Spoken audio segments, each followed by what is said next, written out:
Hi hello my dear students, ನಾನು ನಿಮ್ಮ Ashok sir, physics teacher. ನಾನು ನಿಮ್ಮನ್ನೆಲ್ಲ PW ಕನ್ನಡ ಯೂಟ್ಯೂಬ್ ಚಾನಲ್ಗೆ ವೆಲ್ಕಮ್ ಮಾಡ್ತಾ ಇವತ್ತಿನ ಸೆಷನ್ನ ಸ್ಟಾರ್ಟ್ ಮಾಡೋಣ. ಇವತ್ತು ನಾವು ಅಭಿಮನ್ಯು 2.0 ಬ್ಯಾಚ್ನ ಫಿಸಿಕ್ಸ್ನ ಕೊನೆಯ ಚಾಪ್ಟರ್ದ ಸೋರ್ಸ್ ಆಫ್ ಎನರ್ಜಿನ ಕಂಟಿನ್ಯೂ ಮಾಡಲಿದ್ದೇವೆ. ಸೊ ಇವತ್ತು ಲೆಕ್ಚರ್ ನಂಬರ್ 5 ಆಗಿರುತ್ತೆ. ಇದು ಕೊನೆಯ ಲೆಕ್ಚರ್ ಆಗಿರುತ್ತೆ. ಓಕೆ, ಸೊ ಈ ಕೊನೆಯ ಲೆಕ್ಚರ್ ಆದ ಸೋರ್ಸ್ ಆಫ್ ಎನರ್ಜಿಯಲ್ಲಿ ನಾವು ಏನು ಓದ್ತೀವಿ ಅನ್ನೋದು ನೋಡೋಣ. ಅದಕ್ಕಿಂತ ಮುಂಚೆ ಲೆಕ್ಚರ್ ನಂಬರ್ 4 ಅಲ್ಲಿ ನಾವು ಏನು ಕಂಪ್ಲೀಟ್ ಮಾಡಿದ್ದೀವಿ ಅಥವಾ ನಾವು ಏನು ಡಿಸ್ಕಸ್ ಮಾಡಿದ್ದೇವೆ ಅನ್ನೋದು ಒಂದ್ಸತಿ ನೋಡಿ ಈ ಲೆಕ್ಚರ್ ನಂಬರ್ 5 ಜೊತೆ ಕಂಟಿನ್ಯೂ ಮಾಡೋಣ. Okay, so without wasting our time, so let's get into the topic. So last lecture ಅಲ್ಲಿ ನಾವು ಈ ಟಾಪಿಕ್ಸ್ ನ ಡಿಸ್ಕಸ್ ಮಾಡಿದ್ದೇವೆ. ಓಕೆ, ನೀವು ನೋಡಬಹುದು ವಿಂಡ್ ಎನರ್ಜಿ ಅಂದ್ರೆ ಏನು ತಿಳ್ಕೊಂಡಿವಿ, right? So energy we are getting from wind and solar energy in the form of heat and light. ಹಾಗೆ ಟೈಡಲ್ ಎನರ್ಜಿ, ಕೊನೆಯದಾಗಿ wave energy. Wave energy. So ಈ 4 ಟಾಪಿಕ್ಗಳನ್ನ ನಾವು ಲಾಸ್ಟ್ ಕ್ಲಾಸ್ ಅಲ್ಲಿ ಡಿಸ್ಕಸ್ ಮಾಡಿದ್ದೇವೆ. ಸೊ ಹಾಗಿದ್ರೆ ಈ ಲೆಕ್ಚರ್ ನಂಬರ್ 5 ಅಲ್ಲಿ ನಾವು ಯಾವ ಟಾಪಿಕ್ ನ ಡಿಸ್ಕಸ್ ಮಾಡ್ತೇವೆ?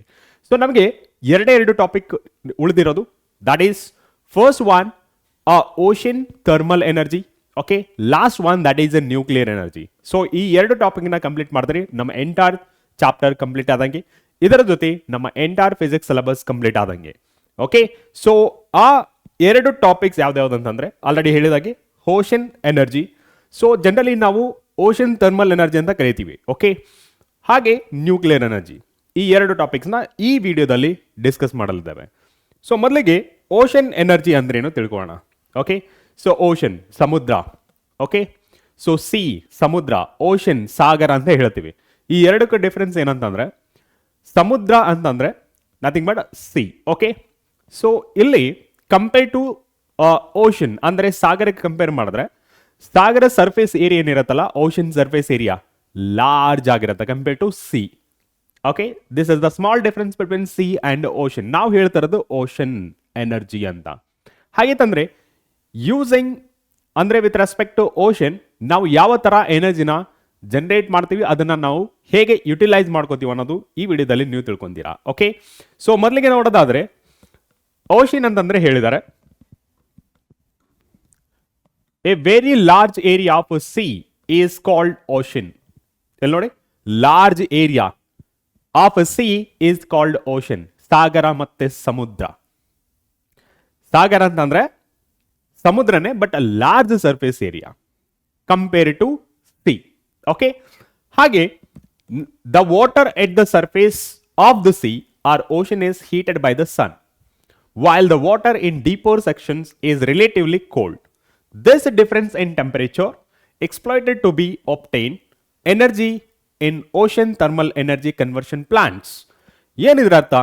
ಸೊ ನಾರ್ಮಲ್ ಆಗಿ ನೀವು ಹಳ್ಳಿಗಳಲ್ಲಿ ಅಥವಾ ಸ್ವಿಮ್ಮಿಂಗ್ ಪೂಲ್ ಅಲ್ಲಿ ಈಜಾಡಬೇಕಾದ್ರೆ not in the morning, considered as a afternoon. Okay, so ನಾವು ಮಧ್ಯಾಹ್ನದ ಟೈಮಲ್ಲಿ ನಾವು ಈಜಾಡೋಕೆ ಹೋದಾಗ ನಾವು ಏನಾದರೂ ಡೈ ಹೊಡೆದ್ರೆ, ನೀರಲ್ಲಿ ಜಿಗಿದ್ರೆ ಏನಾಗುತ್ತೆ, ಮೇಲ್ಗಡೆ ಸ್ವಲ್ಪ ಹಾಟ್ ವಾಟರ್ ಇರುತ್ತೆ, ಅಂದ್ರೆ ಸ್ವಲ್ಪ ಬಿಸಿಯಾದ ವಾಟರ್ ಇರುತ್ತೆ.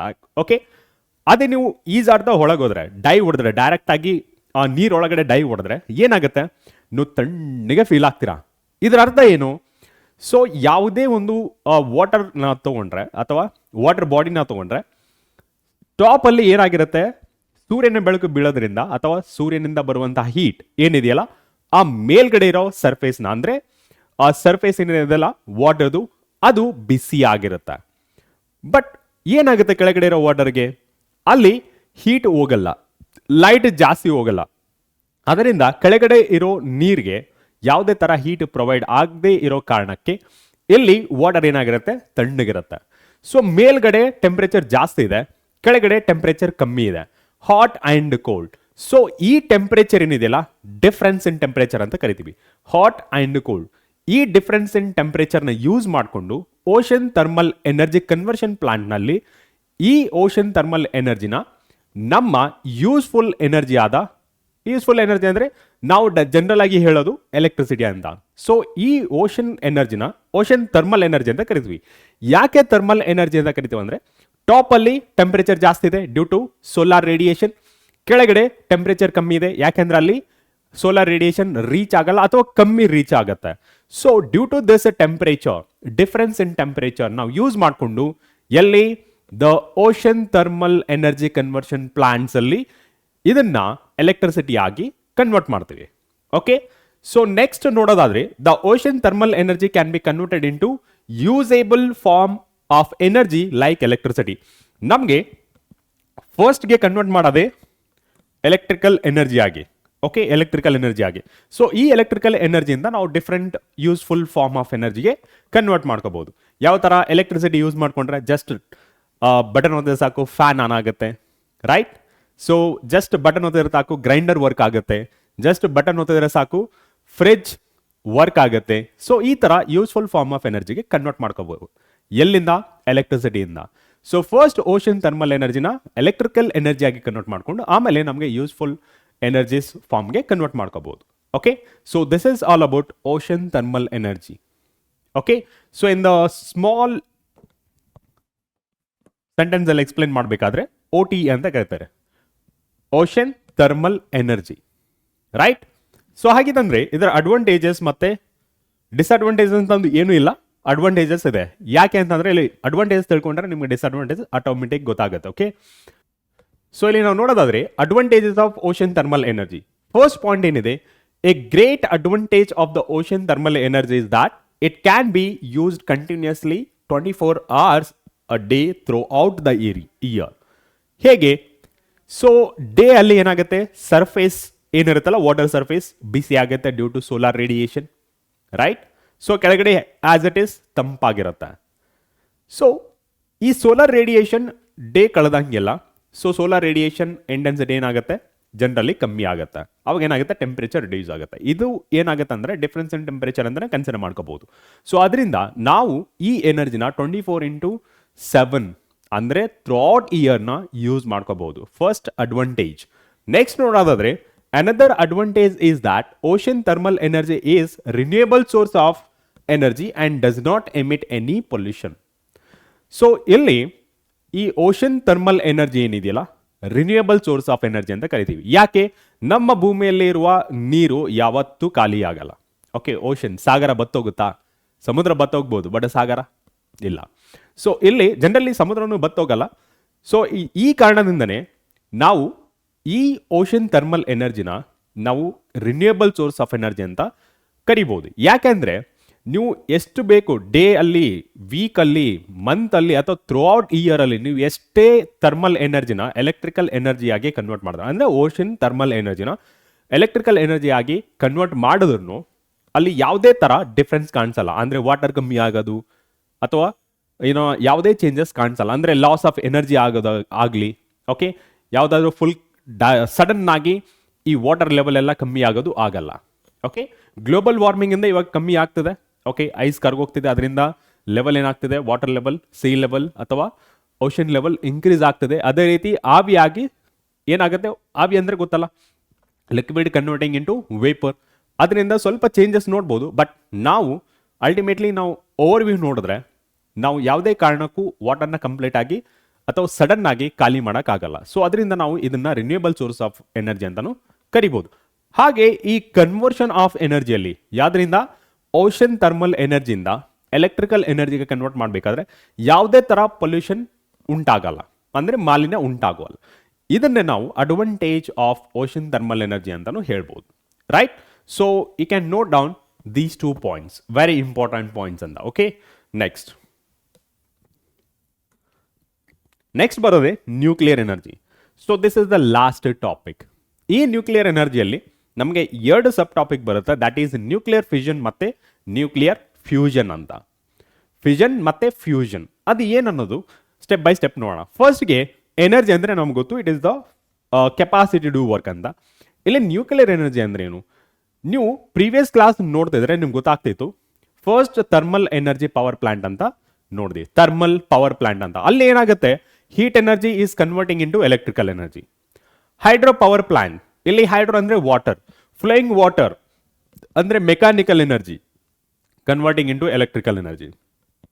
Wind energy, energy from wind, we are calling it as a wind energy. ಅದೇ ರೀತಿ ನಾವು ನ್ಯೂಕ್ಲಿಯರ್ ಎನರ್ಜಿ ಅಂತ ಕರಿತಿದೀವಲ್ಲ. ಲಾಸ್ಟ್ಗೆ ಇದೇ ಲೆಕ್ಚರ್ ಅಲ್ಲಿ ನಾವು ಫಸ್ಟ್ ಅಲ್ಲಿ ಓಷನ್ ಥರ್ಮಲ್ ಎನರ್ಜಿ ಅಂದ್ರೆ ನಾವು ಎನರ್ಜಿ ಎಲ್ಲಿಂದ ಪಡಿತಾ ಇದೀವಿ?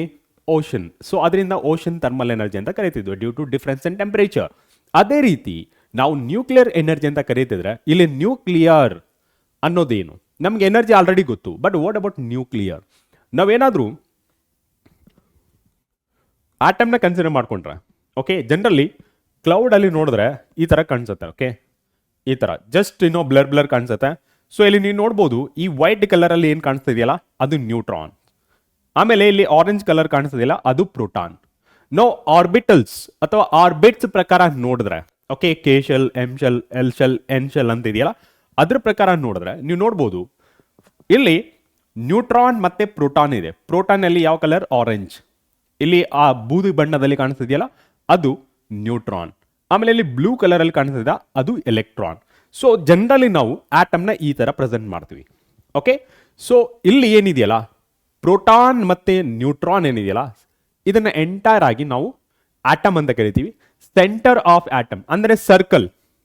ಜನರಲಿ ಸರ್ಕಲ್ ಅಂತ ಅನ್ಕೊಂಡ್ರೆ ಸೆಂಟರ್ ಆಫ್ ದ ಸರ್ಕಲ್ ಏನಂತ ಕರಿತೀವಿ? Centre of the circle C ಇಂದ ರೆಪ್ರೆಸೆಂಟ್ ಮಾಡ್ತೀವಿ. ಅದೇ ರೀತಿ ಇದನ್ನ ಆಟಮ್ ಅಂತ ಕನ್ಸಿಡರ್ ಮಾಡ್ಕೊಂಡ್ರೆ centre of atom is called nucleus of an atom.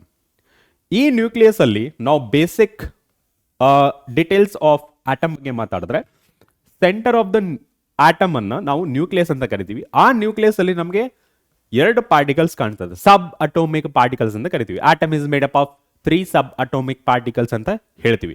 ಯಾವ್ದಾದ್ರು? Proton, neutron and electron. But ನಾವು ಪ್ಲೇಸಸ್ ನ ಇಂಡಿಕೇಟ್ ಮಾಡಬೇಕಾದ್ರೆ ಅಂದ್ರೆ ಈ ಆಟಮ್ ಅಲ್ಲಿ ಎಲೆಕ್ಟ್ರಾನ್ ಎಲ್ಲಿರುತ್ತೆ, ನ್ಯೂಟ್ರಾನ್ ಎಲ್ಲಿರುತ್ತೆ, ಪ್ರೋಟಾನ್ ಎಲ್ಲಿರುತ್ತೆ ಅಂತ ನಾವು ಹೇಳೋದಾದ್ರೆ proton and neutron bounded in to the nucleus ಅಂದ್ರೆ ನ್ಯೂಕ್ಲಿಯಸ್ ಅಲ್ಲಿ ಇರುತ್ತೆ. ಹಾಗೆ ಎಲೆಕ್ಟ್ರಾನ್ ಏನ್ ಮಾಡ್ತಾ ಇರುತ್ತೆ? ಅದ್ರ ಸುತ್ತಲೂ ಅಂದ್ರೆ ನ್ಯೂಕ್ಲಿಯಸ್ ಸುತ್ತಲೂ ತಿರುಗ್ತಾ ಇರುತ್ತೆ. ಇದು ನಾವು ಬೇಸಿಕ್ ಇನ್ಫಾರ್ಮೇಶನ್ ಅಂತ ಕರಿತೀವಿ. Okay, with respect to atom. ಇಲ್ಲಿ ನೀವು ನೋಡ್ತಿರ್ಬೋದು ಇಲ್ಲಿ ಸೆಂಟರ್ ಆಫ್ ದ ಆಟಮ್ ಏನಿದೆಯಲ್ಲ ನ್ಯೂಕ್ಲಿಯಸ್, ಆ ನ್ಯೂಕ್ಲಿಯಸ್ ನಮಗೆ ನ್ಯೂಟ್ರಾನ್ ಮತ್ತೆ ಪ್ರೋಟಾನ್ ಇದೆ. ಅದೇಗಿದೆ ಎರಡಕ್ಕೂ ಒಂದಕ್ಕೊಂದು ಅಟ್ಯಾಚ್ ಆಗೋ ತರ ಕಾಣಿಸ್ತದೆ. But there is a very small spacing between them. ಎಷ್ಟಿದೆ? 10⁻⁻15 ಮೀಟರ್. ಅಂದ್ರೆ ಎಷ್ಟು ಮೈನ್ಯೂಟ್ ನೋಡಿ. ಸೆಂಟಿಮೀಟರ್ ಅಂದ್ರೆ 10⁻⁻2 ಮೀಟರ್, ರೈಟ್?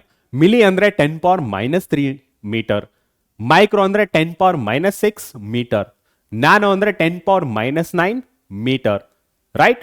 ಇದು 10⁻⁻15 ಮೀಟರ್ ಫೆಮ್ಟೋ ಅಂತ ಕರೀತಾರೆ ಅಥವಾ ಫಾರ್ಮಿ ಅಂತ ಕರೀತಾರೆ. ಓಕೆ, ಸೊ 10⁻⁻15 ಮೀಟರ್ ಅಷ್ಟು ಸ್ಪೇಸಿಂಗ್ ಇದ್ದೇ ಇರುತ್ತೆ. ಅಟ್ಯಾಚ್ ಆಗೋ ತರ ಕಾಣಿಸುತ್ತೆ, ಬಟ್ ಅಲ್ಲಿ ಅಟ್ಯಾಚ್ ಆಗಿರಲ್ಲ. There will be a small spacing between them. ಯಾವ್ದಾದ್ರ ಮಧ್ಯೆ? Proton and neutron. ಸೊ ಇಲ್ಲಿ ಏನಾಗಿರುತ್ತೆ ಅಂದ್ರೆ ಇಂಡಿವಿಜುವಲ್ ಆಗಿ ನಾವು ಹೇಳೋದಾದ್ರೆ the mass of the proton and mass of the neutron is almost equal ಅಂತ ಹೇಳ್ತೀವಿ. ಬಟ್ ಎಕ್ಸಾಕ್ಟ್ಲಿ ಅಲ್ಲ, ಬಟ್ ಆಲ್ಮೋಸ್ಟ್ ಈಕ್ವಲ್ ಅಂತ ಹೇಳ್ತೀವಿ. But mass of the electron ಅಂತ ತಗೊಂಡ್ರೆ it is very very small. Okay, ನಾವು ಎಲೆಕ್ಟ್ರಾನ್ ಮತ್ತೆ ಪ್ರೋಟಾನ್ ಮತ್ತೆ ನ್ಯೂಟ್ರಾನ್ ನ ಮಾಸ್ ಕಂಪೇರ್ ಮಾಡಿದ್ರೆ mass of the proton is greater then mass of the neutron and greater then mass of the electron ಅಂತ ಹೇಳ್ತೀವಿ. ಇಲ್ಲಿ ಇಂಡಿವಿಜುವಲ್ ಮಾಸಸ್ ಕನ್ಸಿಡರ್ ಮಾಡ್ಕೊಂಡ್ರೆ mass of the proton and mass of the neutron almost equal ಅಂತ ಹೇಳ್ತೀವಿ, but not exactly equal. ಈ ಎರಡು sum ತಗೊಂಡ್ರೆ okay 2 times of mass of the neutron ಅಥವಾ 2 times of mass of proton ಅಂತ ಕರಿತೀವಿ, right? ಇಲ್ಲಿ ಈ ಎರಡು ಬೌಂಡ್ ಆಗಿದೆಯಲ್ಲ, ಈ ಬೌಂಡಿಂಗ್ ನಾವು ಏನಂತ ಕರಿತೀವಿ? ಆ ಎನರ್ಜಿ ಬೇಕಾಗತ್ತೆ. ಇಲ್ಲಿ ಬೌಂಡ್ ಆಗ್ಬೇಕಂದ್ರೆ there will be a force ಅಲ್ವಾ? ಇದನ್ನ ನಾವು strong attractive force between nucleons ಅಂತ ಕರಿತೀವಿ. ಇಲ್ಲಿ ನ್ಯೂಕ್ಲಿಯಾನ್ಸ್ ನ ಮೆನ್ಷನ್ ಮಾಡಿ ಅಂತ ಹೇಳ್ತಾರೆ. ನ್ಯೂಕ್ಲಿಯಾನ್ಸ್ ಅಂದ್ರೆ ಯಾವ್ದು? ಈ ಪ್ರೋಟಾನ್ ಮತ್ತೆ ನ್ಯೂಟ್ರಾನ್. ಈ ಎಲೆಕ್ಟ್ರಾನ್ ನ್ಯೂಕ್ಲಿಯನ್ಸ್ ಆಗಲ್ಲ. ಸಬ್ ಅಟಮಿಕ್ ಪಾರ್ಟಿಕಲ್ಸ್ ಅಂದ್ರೆ 3 ಹೇಳ್ಬೋದು, ಯಾವ್ದಾದ್ರು? Proton, electron and neutron. But in nucleons ಅಂತ ಕರೆದ್ರೆ ಇಲ್ಲಿ particles, sub particles present in the nucleus, ಅದನ್ನು ನಾವು ನ್ಯೂಕ್ಲಿಯಾನ್ಸ್ ಅಂತ ಕರಿತೀವಿ. ಈ ಎರಡು ಬೌಂಡ್ ಆಗಿದೆ. ಯಾವ ರೀಸನ್ ಇಂದ? Due to strong attractive force between them. Okay, there will be a small spacing that is about 10⁻⁻15 metre ಅಂತ ಹೇಳ್ತೀವಿ.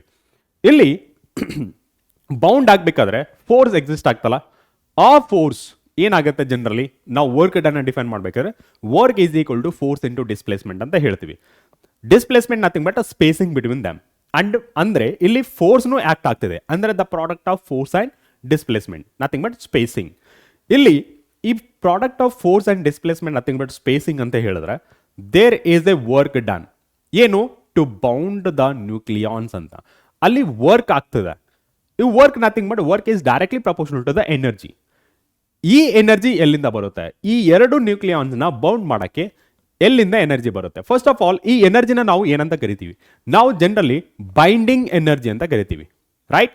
ಈ ಎರಡು ನ್ಯೂಕ್ಲಿಯಾನ್ಸ್ನ ಒಂದೇ ಕಡೆ ಅಥವಾ ಬೈಂಡ್ ಮಾಡಕ್ಕೆ ಯೂಸ್ ಆಗೋ ಎನರ್ಜಿನ ನಾವು ಬೈಂಡಿಂಗ್ ಎನರ್ಜಿ ಅಂತ ಕರಿತೀವಿ. ಈ ಹೊಸ ಟರ್ಮ್ಸ್ ಇರುತ್ತೆ, ಬಟ್ ನಿಮ್ಮ SSLCಗೆ ಅಷ್ಟೊಂದಿಲ್ಲ, ಓಕೆ? ಬಟ್ ನೀವು ಹೈಯರ್ ಲೆವೆಲ್ಗೆ ಹೋದ್ರೆ ಅಂದರೆ 12th ಗ್ರೇಡಲ್ಲಿ ಅಟಾಮಿಕ್ ಆ್ಯಂಡ್ ಮಾಲಿಕ್ಯುಲರ್ ಫಿಸಿಕ್ಸ್ ಅಂತ ಇದೆ. ಟೋಟಲ್ 4 ಚಾಪ್ಟರ್ಸ್ ಇರುತ್ತೆ, ಓಕೆ? ಅಲ್ಲಿ ಈ ವರ್ಡ್ಸ್ ಯೂಸ್ ಆಗುತ್ತೆ. ಸೊ ಇದನ್ನ ಬೇಸಿಕ್ ಇನ್ಫಾರ್ಮೇಶನ್ ಅಂತ ತಿಳ್ಕೊಳ್ಳಿ, ಓಕೆ? ಬೈಂಡಿಂಗ್ ಎನರ್ಜಿ ಅಂತ ಕರಿತೀವಿ. ಈ ಬೈಂಡಿಂಗ್ ಎನರ್ಜಿ ಮತ್ತೆ ಇನ್ನೊಂದು ಎನರ್ಜಿ ಅಂತ ಬರುತ್ತೆ, that is defect mass energy ಅಂತ ಬರುತ್ತೆ, ಅಥವಾ ಮಾಸ್ ಡಿಫೆಕ್ಟ್ ಕಾನ್ಸೆಪ್ಟ್ ಅಂತ ಬರುತ್ತೆ, ಡೆಲ್ಟಾ ಇ ಅಂತ. ಸೊ ಇಲ್ಲಿ ನಾವು ಕಾನ್ಸಂಟ್ರೇಟ್ ಮಾಡಬೇಕಾಗಿರೋದು ಈ ನ್ಯೂಕ್ಲಿಯಾನ್ಸ್ನ ಯೂಸ್ ಮಾಡಿಕೊಂಡು ನಾವು ಎನರ್ಜಿನ ಪಡಿತೀವಿ. ಅದನ್ನೇ ನಾವು ನ್ಯೂಕ್ಲಿಯರ್ ಎನರ್ಜಿ ಅಂತ ಕರಿತೀವಿ, ರೈಟ್? ಸೊ ಈ ನ್ಯೂಕ್ಲಿಯರ್ ಎನರ್ಜಿ ಹೇಗೆ ಪ್ರೊಡ್ಯೂಸ್ ಆಗುತ್ತೆ ನೋಡಿ.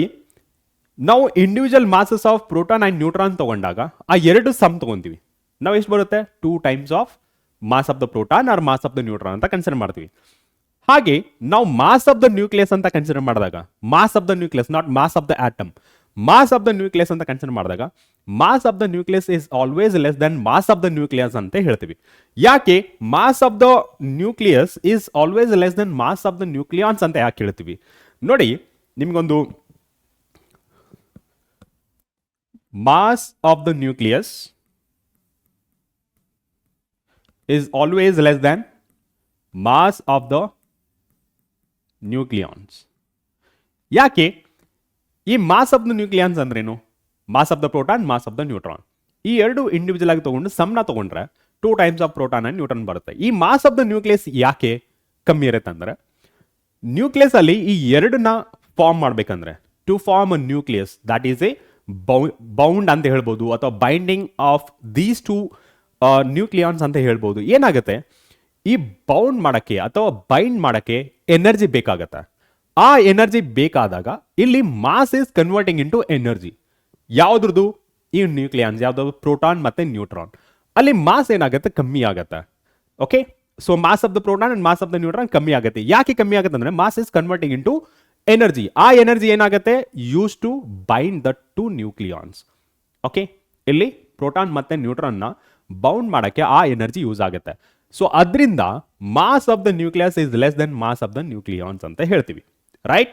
ಸೊ ಇಷ್ಟು ನಿಮಗೆ ಬೇಸಿಕ್ ಇನ್ಫಾರ್ಮೇಶನ್ ಆಯಿತು. ಸೊ ಈ ಡಿಫರೆನ್ಸ್ ಇನ್, ಓಕೆ, ಈ ನ್ಯೂಕ್ಲಿಯರ್ ಎನರ್ಜಿ ಹೇಗೆ ಬರುತ್ತಂದ್ರೆ, difference in mass of the nucleus and mass of the nucleons, ಈ ಎರಡು ಡಿಫರೆನ್ಸ್ ಇಂದ ನಮಗೆ ಎನರ್ಜಿ ಜನರೇಟ್ ಮಾಡಬಹುದು. ಅದನ್ನು ನಾವು ನ್ಯೂಕ್ಲಿಯರ್ ಎನರ್ಜಿ ಅಂತ ಕರಿತೀವಿ. ಸೊ ನೋಡ, the nucleus of an atom consists of proton and neutron. Just explain ಮಾಡಿದೆ, okay? Called nucleons. The nucleons in the nucleus are bound by strong attractive force. Bound ಆಗಿದೆ, okay? ಯಾವುದರಿಂದ? Strong attractive force called nuclear forces ಅಂತ ಕರಿತೀವಿ, okay? ಆಮೇಲೆ the mass of the nucleus is smaller than total mass of its nucleons. ಇದನ್ನೇ ನಾನು explain ಮಾಡಿದ ಇಷ್ಟೊತ್ತು. ಯಾಕೆ ಕಮ್ಮಿ ಆಗುತ್ತೆ ಅಂದ್ರೆ, ಮಾಸ್ ಆಫ್ ದ ನ್ಯೂಕ್ಲಿಯಾನ್ಸ್ ಏನಾಗುತ್ತೆ? To bind or to bound, ಅಲ್ಲಿ ಎನರ್ಜಿ ವೇಸ್ಟ್ ಆಗುತ್ತೆ, ಅಂದ್ರೆ ಯೂಸ್ಫುಲ್ ಆಗುತ್ತೆ, not wasted, it is useful to bound the nucleons. ಅದರಿಂದ mass of the nucleus is always less than mass of the nucleons ಅಂತ ಹೇಳ್ತೀವಿ. The difference in mass is in the form of energy which bonds the nucleons together. This energy is called binding energy. ಈ ಎರಡು nucleons ನ ಒಂದು ಬದಿ ಒಂದು ತಂದು ನಿಂದಿರಿಸುತ್ತಲ್ಲ, ಅಂದ್ರೆ due to force of attraction ಅಲ್ಲಿ ಎನರ್ಜಿ ಯೂಸ್ ಆಗುತ್ತೆ. ಆ ಎನರ್ಜಿನ ನಾವು ಬೈಂಡಿಂಗ್ ಎನರ್ಜಿ ಅಂತ ಕರಿತೀವಿ, ರೈಟ್? ಸೊ ನೆಕ್ಸ್ಟ್ ನೋಡೋದಾದ್ರೆ, the amount of energy released can be estimated by following Einstein famous mass energy equivalence relation. Okay, ಈ ಎರಡು difference in mass of the nucleus and difference in mass of the nucleus and mass of the nucleons, ಇದರಿಂದ ನಮಗೆ energy generate ಆಗುತ್ತೆ ಅಂತ ಹೇಳಿದ್ನಲ್ಲ. So ಆ energy ಯಾವುದರಿಂದ ನಾವು ಕ್ಯಾಲ್ಕುಲೇಟ್ ಮಾಡ್ಬೋದು ಅಥವಾ ಯಾವ ಇಕ್ವೇಶನ್ ಇಂದ ನಾವು ತಿಳ್ಕೊಬಹುದು ಅಂತಂದ್ರೆ that is a mass energy equivalence relation, that is E is equal to mc², famous equation ಅಂತಾನೆ ಹೇಳ್ಬೋದು. ಅಂದ್ರೆ ನಾವು ಹೇಳೋದೇನಂದ್ರೆ mass can not be created not be destroyed ಅಂತ ಹೇಳ್ತೀವಲ್ಲ, but mass can be convertible, ಅಂದ್ರೆ ಮಾಸ್ನ ಎನರ್ಜಿ ಆಗಿ ಕನ್ವರ್ಟ್ ಮಾಡ್ಬೋದು. ಹೇಗೆ ಇವರು ಹೇಳ್ತಾರೆ ಯೂಸಿಂಗ್ ಇಕ್ವೇಶನ್, ಯಾರು ಐನ್ಸ್ಟೈನ್ ಹೇಳ್ತಾರೆ, ಐನ್ಸ್ಟೈನ್ ಫೇಮಸ್ ಇಕ್ವೇಶನ್ ಅಂತಾನೆ ಹೇಳ್ಬೋದು. E is equal to mc², where E represents energy released during the process. Okay, during the process energy release ಆಗುತ್ತೆ. ಆ ಎನರ್ಜಿ ಎಷ್ಟಿರುತ್ತೆ ಅಂದ್ರೆ mass, okay, into square of the speed of light. Speed of light ಎಷ್ಟಿದೆ? 3 × 10⁸ metre per second, right? So ಅದನ್ನ velocity ಅಂತಾನೆ ಕರಿಬಹುದು. This is a famous Einstein equation, where m is loss in mass of the nucleus. Okay, so ಎಷ್ಟು loss ಆಯಿತು, ಈ energy release ಆಗುತ್ತಲ್ಲ, ಎಷ್ಟು mass release ಆಗುತ್ತೆ ಅಷ್ಟು ಎನರ್ಜಿ ಆಗಿ ಕನ್ವರ್ಟ್ ಆಗುತ್ತೆ. ಅದನ್ನು ನಾವು loss in mass of the nucleus, where c is speed of light, that is 3 × 10⁸ metre per second. ಆಮೇಲೆ E ಅಂದ್ರೆ ಎನರ್ಜಿ ರಿಲೀಸ್ಡ್. ಎನರ್ಜಿ ರಿಲೀಸ್ಡ್ ಯಾವುದಕ್ಕೆ ಈಕ್ವಲೆಂಟ್ ಆಗಿರುತ್ತೆ? ಮಾಸ್. ಅಂಡ್ c² ಅಂದ್ರೆ speed of the light square. ಇಲ್ಲಿ m ಅಂದ್ರೆ just mass ಅಲ್ಲ, ಇಲ್ಲಿ loss in mass of the nucleus ಅಂತಾನೆ ಹೇಳ್ಬೋದು. ಓಕೆ, ಆಮೇಲೆ the energy released in the nuclear reaction is expressed in million electric volt. ನಾವು energy associated with the bodies ಅಂದಾಗ joules ಅಲ್ಲಿ ಎಕ್ಸ್ಪ್ರೆಸ್ ಮಾಡ್ತೀವಿ, ರೈಟ್? ಸೊ ಅದೇ ವಿತ್ ರೆಸ್ಪೆಕ್ಟ್ ಹೀಟ್ ಅಂದಾಗ ಕ್ಯಾಲರಿಯಲ್ಲಿ ಎಕ್ಸ್ಪೆಕ್ಟ್ ಮಾಡ್ತೀವಿ, ಅಂದ್ರೆ ರೆಪ್ರೆಸೆಂಟ್ ಮಾಡ್ತೀವಿ. ಅದೇ ರೀತಿ with respect to particles, okay, particles ನ ಕನ್ಸಿಡರ್ ಮಾಡ್ಕೊಂಡಾಗ ಇಲ್ಲಿ ಎಲೆಕ್ಟ್ರಾನ್ ವೋಲ್ಟ್ ಅಲ್ಲಿ ಎಕ್ಸ್ಪ್ರೆಸ್ ಮಾಡ್ತೀವಿ, EV ಅಂತ ಎಕ್ಸ್ಪ್ರೆಸ್ ಮಾಡ್ತೀವಿ, ಓಕೆ, ಶಾರ್ಟ್ ಅಲ್ಲಿ. ಸೊ ಇಲ್ಲಿ ನೀವು ನೋಡ್ಬೋದು 1 ಎಲೆಕ್ಟ್ರಾನ್ ವೋಲ್ಟ್ ಅಂದ್ರೆ 1.602 × 10⁻−19 ಜೌಲ್. 1 ಮೆಗಾ ಅಂದ್ರೆ 10⁶ electron volt. 1 mega electron volt ನ ಅಗೇನ್ ಜೌಲ್ ಅಲ್ಲಿ ಕನ್ವರ್ಟ್ ಮಾಡಿದ್ರೆ 1.602 × 10⁻13 ಜೌಲ್ಸ್. ಓಕೆ, ಸೊ ಇದು ಈ ಯೂನಿಟ್ ಅಲ್ಲಿ ಯೂಸ್ ಆಗುತ್ತೆ ಅಂದ್ರೆ ನೀವು ಹೈಯರ್ ಎಜುಕೇಶನ್ ಅಲ್ಲಿ ಯೂಸ್ ಆಗುತ್ತೆ, ಅಂದ್ರೆ +2, +1, +2 ಅಲ್ಲಿ ಯೂಸ್ ಆಗುತ್ತೆ. ಇಲ್ಲಿ ನೋಡಿ, ನೋಟ್ ಇಂಪಾರ್ಟೆನ್ಸ್ ಕೊಟ್ಟಿದ್ದಾರೆ. ಈ ನ್ಯೂಕ್ಲಿಯರ್ ಎನರ್ಜಿ ಯಾಕೆ ಫೇಮಸ್, ಯಾಕೆ ನಾವು ತಿಳ್ಕೊಬೇಕಂತಂದ್ರೆ, ನಮಗೆ ನಾರ್ಮಲ್ ಆಗಿ ಕೋಲ್ ಅಂತ ಓದಿದ್ವಲ್ಲ ಪ್ರೀವಿಯಸ್ ಲೆಕ್ಚರ್ಸ್ ಅಲ್ಲಿ, ಕೋಲ್ ಏನ್ ಮಾಡುತ್ತೆ? ನಮಗೆ ಹೀಟ್ ಪ್ರೊಡ್ಯೂಸ್ ಮಾಡುತ್ತೆ, ರೈಟ್? ಇಲ್ಲಿ ನಾವು 25,000, ರೈಟ್? ಎಲ್ಲಿದೆ ನಂಬರ್? 25,000 ಟನ್ಸ್ ಆಫ್ ಕೋಲ್ ಏನಿದೆಯಲ್ಲ ಅದನ್ನ ಬರ್ನ್ ಮಾಡಿದ್ರೆ ಎಷ್ಟು ಹೀಟ್ ಪ್ರೊಡ್ಯೂಸ್ ಆಗುತ್ತಲ್ಲ, ಈ ಹೀಟ್ನ ನಾವು ಕೇವಲ 1 ಗ್ರಾಮ್ ಆಫ್ ಯುರೇನಿಯಂ-235 ಇದನ್ನ ಯೂಸ್ ಮಾಡೋ ಮೂಲಕ, ಅಂದ್ರೆ ನ್ಯೂಕ್ಲಿಯರ್ ರಿಯಾಕ್ಟರ್ಸ್ ಅಲ್ಲಿ ಇಷ್ಟು ಎನರ್ಜಿ ನಾವು ಪಡಿಬಹುದು. ಈ 1 ಗ್ರಾಮ್ ಆಫ್ ಯುರೇನಿಯಂ-235, ಯು ಅಂದ್ರೆ uranium, it is the radioactive element. Okay, so ಇದನ್ನ ಫ್ಯೂಲ್ ಆಗಿ ಬಳಸ್ತಾರೆ. ಇದನ್ನ ಯೂಸ್ ಮಾಡಿದ್ರೆ 1 ಗ್ರಾಮ್, ಜಸ್ಟ್ 1 ಗ್ರಾಮ್ ಯಾವುದಕ್ಕೆ ಈಕ್ವಲೆಂಟ್ ಆಗಿರುತ್ತೆ? The heat is equivalent to 25,000, 2000 or 25, 2,500 tons. Just imagine ಮಾಡ್ಕೊಳ್ಳಿ, 2,500 ಟನ್ಸ್ ಏನಿದೆಯಲ್ಲ ಕೋಲ್, ಅದಕ್ಕೆ ಸಮವಾಗಿರುತ್ತೆ ನೋಡಿ. ಸೊ ಇಲ್ಲಿ ಕೇವಲ 1 ಗ್ರಾಮ್ ಆಫ್ ಯುರೇನಿಯಂ-235 ಹೀಟ್ ಪ್ರೊಡ್ಯೂಸ್ ಮಾಡುತ್ತೆ. ಅದಕ್ಕೆ ಎಷ್ಟು ಈಕ್ವಲೆಂಟ್ ಆಗಿರುತ್ತೆ ಅಂದ್ರೆ 2,500 ಟನ್ಸ್. ಕೋಲ್ನ ಬರ್ನ್ ಮಾಡಿದ್ರೆ ಎಷ್ಟು ಹೀಟ್ ಪ್ರೊಡ್ಯೂಸ್ ಆಗುತ್ತಲ್ಲ, ಅಷ್ಟು ಹೀಟ್ ಕೇವಲ 1 ಗ್ರಾಮ್ ಆಫ್ ಯುರೇನಿಯಂ-235 ಇಂದ ನಾವು ಜನರೇಟ್ ಮಾಡ್ಬೋದು.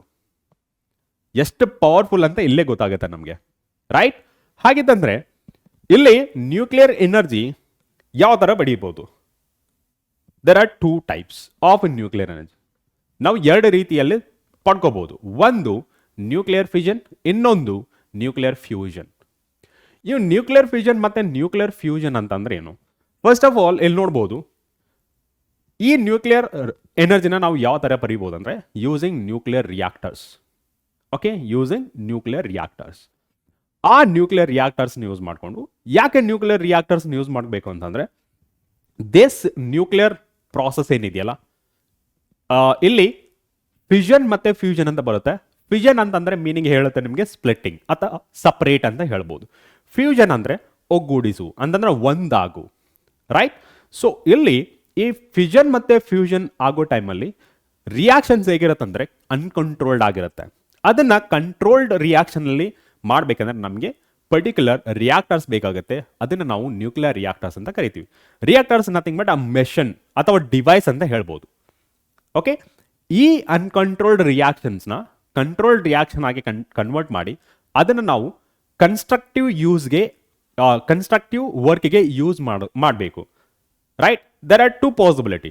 ಈ ನ್ಯೂಕ್ಲಿಯರ್ ಎನರ್ಜಿನ ನಾವು ಕನ್ಸ್ಟ್ರಕ್ಟಿವ್ ವರ್ಕ್ ಆಗಿ ಯೂಸ್ ಮಾಡ್ಬೋದು ಅಥವಾ ಡಿಸ್ಟ್ರಕ್ಟಿವ್ ವರ್ಕ್ ಆಗಿ ಯೂಸ್ ಮಾಡೋದು. ಕನ್ಸ್ಟ್ರಕ್ಟಿವ್ ವರ್ಕ್ ಅಂದರೆ ಯಾವ ಥರ, ನಮ್ಮ ಸುತ್ತಮುತ್ತಲಿರುವ ಸೊಸೈಟಿಗೆ ಅದರಿಂದ ಹೆಲ್ಪ್ ಆಗೋದು. ಡಿಸ್ಟ್ರಕ್ಟಿವ್ ಅಂದರೆ ನಮ್ಮ ಸುತ್ತಮುತ್ತಲಿನ ಸೊಸೈಟಿಗೆ ಅದು ಡ್ಯಾಮೇಜ್ ಥರ ಆಗೋದು. ಸೊ ಇಲ್ಲಿ ನಾವು ಡಿಸ್ಟ್ರಕ್ಟಿವ್ ಬಗ್ಗೆ ಮಾತಾಡೋದಿಲ್ಲ, ಕನ್ಸ್ಟ್ರಕ್ಟಿವ್ ಬಗ್ಗೆ ಮಾತ್ರ ಮಾತಾಡ್ತಿರೋದು. ಓಕೆ, ಆಮೇಲೆ ಇಲ್ಲಿ ನಮಗೆ 2 ಟೈಪ್ಸ್ ಆಫ್ ರಿಯಾಕ್ಟರ್ಸ್ ಇದೆ. ಒಂದು ನ್ಯೂಕ್ಲಿಯರ್ ರಿಯಾಕ್ಟರ್ಸ್ನ ಎಲ್ಲಿ ನ್ಯೂಕ್ಲಿಯರ್ ರಿಯಾಕ್ಷನ್ ಆಗುತ್ತೆ, ಎಲ್ಲಿ ನ್ಯೂಕ್ಲಿಯರ್ ರಿಯಾಕ್ಟರ್ ಅಲ್ಲಿ. ಆ ನ್ಯೂಕ್ಲಿಯರ್ ರಿಯಾಕ್ಷನ್ಸ್ ಎಷ್ಟು type? 2 types. One is nuclear fission, second one nuclear fusion. ಇಲ್ಲಿ ನೀವು ನೋಡ್ಬೋದು ವರ್ಡ್ ಫಿಷನ್,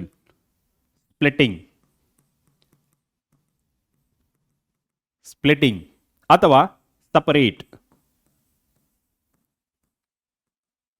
ರೈಟ್. ಇಲ್ಲಿ ಫ್ಯೂಷನ್ ಟುಗೆದರ್,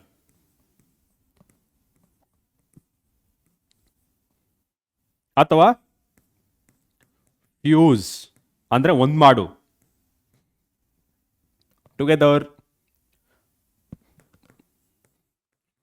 ಮೇಕ್ ಒನ್ ಅಂತ ಅಂದ್ರೆ ಒಂದಾಗಿ ಮಾಡು.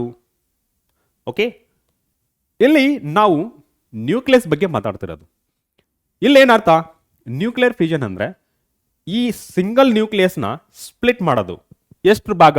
2 ಮಾಡ್ಬೋದು ಅಥವಾ ಮೋರ್ ದೆನ್ 2 ಮಾಡ್ಬೋದು. ಅಂದ್ರೆ 2 or more than 2 nucleus.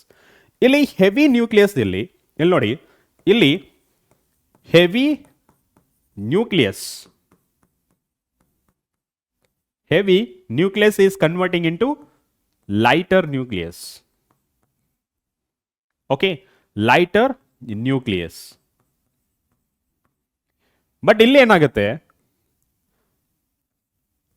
Lighter nucleus ಅಥವಾ 2 ಅಂತ ಬರೀತೀನಿ. ಓಕೆ, 2 ಲೈಟರ್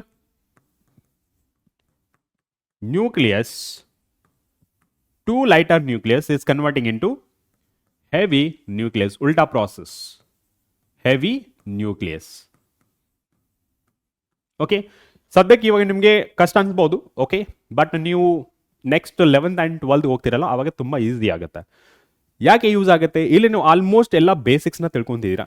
ಆಮೇಲೆ ಇದ್ರ ಬೇಸ್ ಮೇಲೆನೆ ನಿಮಗೆ ನೆಕ್ಸ್ಟ್ ಅಡ್ವಾನ್ಸ್ ಕಾನ್ಸೆಪ್ಟ್ನ ಕ್ರಿಯೇಟ್ ಮಾಡ್ತಾರೆ. ಸೊ ಅಲ್ಲಿ ನಿಮಗೆ ಈ ಬೇಸಿಕ್ಸ್ ಎಲ್ಲ ಹೇಳ್ಕೊಡಲ್ಲ, ಡೈರೆಕ್ಟ್ ಕಾನ್ಸೆಪ್ಟ್ ಸ್ಟಾರ್ಟ್ ಮಾಡ್ತಾರೆ. ಕಾಂಪಿಟೇಟಿವ್ ಅಥವಾ ಬೋರ್ಡ್ ಲೆವೆಲ್ಗೆ ಸ್ಟಾರ್ಟ್ ಮಾಡ್ತಾರೆ. ಸೊ ಅದರಿಂದ ಇದ್ರ ಮೇಲೆ ನೀವು ಕಾನ್ಸಂಟ್ರೇಟ್ ಮಾಡಬೇಕಾಗಿರುತ್ತೆ. ಓಕೆ, ಇಲ್ಲಿ heavy nucleus converting into lighter nucleus. ಇಲ್ಲಿ ಲೈಟರ್ ನ್ಯೂಕ್ಲಿಯಸ್ ಕೂಡಿ ಏನಾಗುತ್ತೆ? ಹೆವಿ ನ್ಯೂಕ್ಲಿಯಸ್ ಆಗುತ್ತೆ.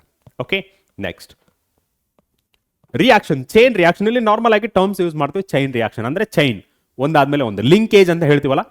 ಓಕೆ, ಫಾರ್ ಎಕ್ಸಾಂಪಲ್ ನೀವು ಈ ಜಸ್ಟ್ ಇಮ್ಯಾಜಿನ್ ಮಾಡ್ಕೊಳ್ಳಿ, ನಿಮ್ಮ ಸ್ಕೂಲಲ್ಲಿ ಓಕೆ ನಾವು ನಾರ್ಮಲ್ ಆಗಿ ಆಟ ಆಡ್ತಿರ್ಬೇಕಾದ್ರೆ ಓಕೆ ಸಂಜೆ ಈವ್ನಿಂಗ್ ಟೈಮಲ್ಲಿ ಒಂದು ಆಟ ಇರುತ್ತೆ. ಈ ಏನಂತ ಕರೀತಾರೆ ಗೊತ್ತಿಲ್ಲ, ಈ ಒಂದು ಹ್ಯಾಂಡ್ನ ಇನ್ನೊಬ್ರು ಹಿಡ್ಕೊಂತಿರ್ತಾರೆ.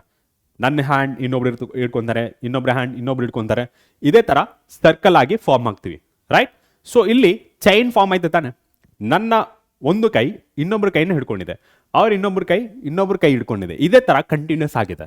ಸೊ ಇದು ಚೈನ್ ಥರ ಕ್ರಿಯೇಟ್ ಆಯ್ತಲ್ಲ, ಅದೇ ರೀತಿ ಇಲ್ಲೂ ಸಹಿತ ಚೈನ್ ಕ್ರಿಯೇಟ್ ಆಗಿರುತ್ತೆ. ಅದರ ರಿಯಾಕ್ಷನ್ ನಾವು ಚೈನ್ ರಿಯಾಕ್ಷನ್ ಅಂತ ಕರಿತೀವಿ. ಸೊ ಇಲ್ಲಿ ನಾವು ನೋಡೋದಾದ್ರೆ ಪರ್ಟಿಕ್ಯುಲರ್ಲಿ ಈ ಚೈನ್ ರಿಯಾಕ್ಷನ್ ಅಂದ್ರೆ ಏನು? A reaction in which the particle which starts the reaction, okay, the particle which starts the reaction is also produced during the reaction to carry on the reaction further. ಏನಿದ್ರ ಅರ್ಥ? ಯಾವ particle reaction start ಮಾಡುತ್ತಲ್ಲ ಅದೇ particle ಮತ್ತೆ produce ಆಗುತ್ತೆ. ಯಾಕೆ produce ಆಗುತ್ತಂದ್ರೆ ಈ ರಿಯಾಕ್ಷನ್ನ carry forward ಮಾಡಕ್ಕೆ, ಅದನ್ನ ನಾವು ಚೈನ್ ರಿಯಾಕ್ಷನ್ ಅಂತ ಕರಿತೀವಿ. ಫಾರ್ ಎಕ್ಸಾಂಪಲ್ ಫ್ಯೂಷನ್ ನ ಕನ್ಸಿಡರ್ ಮಾಡ್ಕೊಳ್ಳಿ. ಫಸ್ಟ್ ಏನಾಗುತ್ತೆ, ಒಂದು ಹೆವಿಯರ್ ನ್ಯೂಕ್ಲಿಯಸ್ ಇರುತ್ತೆ. ಈ ಹೆವಿಯರ್ ನ್ಯೂಕ್ಲಿಯಸ್ ಇಂದ ಎರಡು ಲೈಟರ್ ನ್ಯೂಕ್ಲಿಯಸ್ ಸ್ಪ್ಲಿಟ್ ಆಗುತ್ತೆ. ಅಂದ್ರೆ ಹೆವಿ ನ್ಯೂಕ್ಲಿಯಸ್ ಇರುತ್ತೆ ಅನ್ಕೊಳ್ಳಿ. ಇಲ್ಲೇನಾಗುತ್ತೆ, ಎರಡು ಲೈಟರ್ ನ್ಯೂಕ್ಲಿಯಸ್ ಬರುತ್ತೆ. ಓಕೆ, ಅದಾದ್ಮೇಲೆ ಇದರಿಂದ ಅಗೇನ್ ಎರಡು ಲೈಟರ್ ನ್ಯೂಕ್ಲಿಯಸ್, ಈ ಎರಡರಿಂದ ಅಗೇನ್ ಎರಡು ಲೈಟರ್ ನ್ಯೂಕ್ಲಿಯಸ್, ಇದರಿಂದ ಅಗೇನ್ ಎರಡು ನ್ಯೂಕ್ಲಿಯಸ್, ಇದರಿಂದ again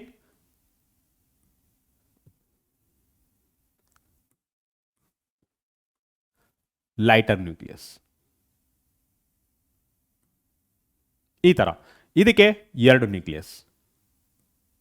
nuclear reactions. Okay, lighter ನ್ಯೂಕ್ಲೈ, ಇದಕ್ಕೆ ಎರಡು. ಓಕೆ, ಇದಕ್ಕೂ ಎರಡು. ಈ ತರ ಕ್ಯಾರಿ ಫಾರ್ವರ್ಡ್ ಆಗ್ತಾ ಹೋಗುತ್ತೆ. ಇದಕ್ಕೂ ಸಹಿತ ಕ್ಯಾರಿ ಫಾರ್ವರ್ಡ್, ಇದಕ್ಕೂ ಸಹಿತ ಕ್ಯಾರಿ ಫಾರ್ವರ್ಡ್. ಈ ತರ ಇದು ಕಂಟಿನ್ಯೂಸ್ ಆಗ್ತಾ ಇರುತ್ತೆ. ಟೂ ನ್ಯೂಕ್ಲಿಯಸ್, ಮತ್ತೆ ಇನ್ನೊಂದಕ್ಕೆ ಟೂ ನ್ಯೂಕ್ಲಿಯಸ್. ನೋಡಿ, ಒಂದು ನ್ಯೂಕ್ಲಿಯಸ್, ಎರಡು ನ್ಯೂಕ್ಲಿಯಸ್ ಆಯಿತು, ಟೂ ಲೈಟರ್ ನ್ಯೂಕ್ಲೈ. ಮತ್ತೆ ಈ ಒಂದು ನ್ಯೂಕ್ಲಿಯಸ್ ಇಂದ ಮತ್ತೆ ಎರಡು ಲೈಟರ್ ನ್ಯೂಕ್ಲೈ. ಈ ಎರಡರಿಂದ ಒಂದನ್ನ ಕನ್ಸಿಡರ್ ಮಾಡ್ಕೊಂಡ್ರೆ ಇನ್ನೂ ಎರಡು ಲೈಟರ್ ನ್ಯೂಕ್ಲೈ. ಈ ಎರಡರಲ್ಲಿ ನಾನು ಇನ್ನೊಂದು ಕನ್ಸಿಡರ್ ಮಾಡ್ಕೊಂಡೆ, ಇಲ್ಲಿ ಎರಡು ಲೈಟರ್ ನ್ಯೂಕ್ಲೈ. ಈ ಎರಡರಲ್ಲಿ ಫಸ್ಟ್ ನ ಕನ್ಸಿಡರ್ ಮಾಡ್ಕೊಂಡೆ, ಎರಡು ಲೈಟರ್ ನ್ಯೂಕ್ಲೈ. ಇದೇ ತರ ಒಂದೊಂದಕ್ಕೂ ಒಂದೊಂದು ರಿಯಾಕ್ಷನ್ ಕಂಟಿನ್ಯೂಸ್ ಆಗ್ತಾ ಹೋಗುತ್ತೆ. ಇದನ್ನ ನಾವು ಚೈನ್ ರಿಯಾಕ್ಷನ್ ಅಂತ ಕರಿತೀವಿ. Got it? ನಾವು ಇಲ್ಲಿ ನಾವು ಹೇಳೋದಾದ್ರೆ ಹೆವಿ ನ್ಯೂಕ್ಲಿಯಸ್, ಇಲ್ಲಿ ಲೈಟರ್ ನ್ಯೂಕ್ಲಿಯಸ್, ಇಲ್ಲಿ ಲೈಟರ್ ನ್ಯೂಕ್ಲಿಯಸ್. ನೋಡಿ, ಇದಕ್ಕೆ ಇವನ್ನ ಕಂಪೇರ್ ಮಾಡಿದ್ರೆ ಇವುಗಳಿಗೆ ಇದು ಹೆವಿ ನ್ಯೂಕ್ಲಿಯಸ್, ರೈಟ್? ಈ ಎರಡು ಕಂಪೇರ್ ಮಾಡಿದ್ರೆ ಇದು ಹೆವಿ ನ್ಯೂಕ್ಲಿಯಸ್, ಬಟ್ ಈ ಎರಡು ಕಂಪೇರ್ ಮಾಡಿದ್ರೆ ಇದು ಹೆವಿ ನ್ಯೂಕ್ಲಿಯಸ್. ಇದೇ ತರ ಪ್ರೀವಿಯಸ್ ನ್ಯೂಕ್ಲಿಯಸ್ ಏನಿರುತ್ತಲ್ಲ, heavy nucleus for further nuclear reactions, right? Chain reaction ಅಂದ್ರೆ ಈ ತರ ಆಗ್ತಾ ಇರುತ್ತೆ. Next, difference between nuclear fusion and nuclear fusion. Nuclear fusion ಮತ್ತೆ ಫ್ಯೂಷನ್ ಅಂದ್ರೆ ಏನು? ನ್ಯೂಕ್ಲಿಯರ್ ಫ್ಯೂಷನ್ ಅಂದ್ರೆ ನಾನು ಹೇಳಿದೆ splitting of heavy nucleus into two lighter nuclei or more than two lighter nuclei. ಅಂದ್ರೆ ನ್ಯೂಕ್ಲಿಯೈ ಅಂತ ಹೇಳ್ತಾರೆ ಅಂದ್ರೆ ಪ್ಲೂರಲ್ ವರ್ಡ್. ಓಕೆ, ಹಾಗಿದ್ರೆ ಫ್ಯೂಷನ್ ಏನು? ಲೈಟರ್ ನ್ಯೂಕ್ಲಿಯಸ್ನ ಜೋಡಿಸಿ ಹೆವಿಯರ್ ನ್ಯೂಕ್ಲಿಯಸ್ ಆಗಿ ಕನ್ವರ್ಟ್ ಮಾಡೋದು. ಇಷ್ಟು ಡೆಫಿನೇಷನ್ ವೈಸ್ ನೋಡೋದಾದ್ರೆ. ಸೊ ಡೆಫಿನೇಷನ್ ವೈಸ್ ನೋಡೋದಾದ್ರೆ ಫಸ್ಟ್ ನೋಡಿ, ಇಟ್ ಇನ್ವಾಲ್ವ್ಸ್